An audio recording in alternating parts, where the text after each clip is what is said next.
నాగర్ కర్నూలు జిల్లా కల్వకుర్తిలో బీజేపీ ఆధ్వర్యంలో bike rally నిర్వహించారు. ఈ ర్యాలీలో జాతీయ బీసీ కమిషన్ మాజీ సభ్యుడు తల్లోజు ఆచారి పాల్గొన్నారు.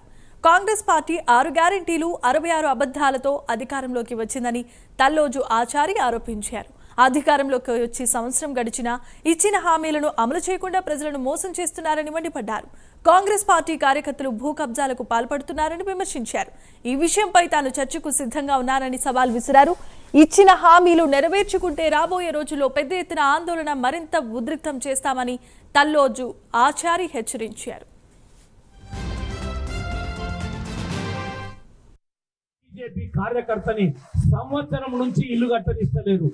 ఒక్క సంవత్సరం నుంచి సీకులు సిమెంట్ తెచ్చుకొని సంవత్సరం పంచుకులలో ఒక లీడర్ ఉంటాడు, వాడు కాసిం రజీ అనుకుంటున్నాడు.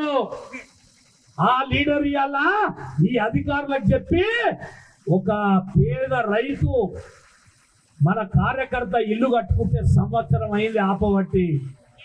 నేను చెప్తున్నా అధికారులకు, కలెక్టర్ 10 సార్లు పోయొచ్చిండు, ఎంఆర్ఓ దగ్గరికి 100 సార్లు పోయిండు. అదే రఘుపతిపేటలో 100 మంది ఇల్లు కట్టుకుంటారు, ఎవరు దాపుతలేరు.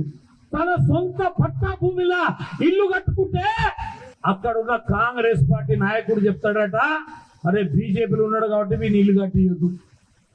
అరే అధికారులు మర్యాదగా చెప్తున్నాం, మేము న్యాయబద్ధంగా చెప్తున్నాం. మేము ఒక పేద రైతు ఇల్లు మీద నీ ప్రతాపంగా చూపించేది నీకు దమ్ముంటే మాలాంటి నాయకుల మీద, కార్యకర్తల మీద చూపి.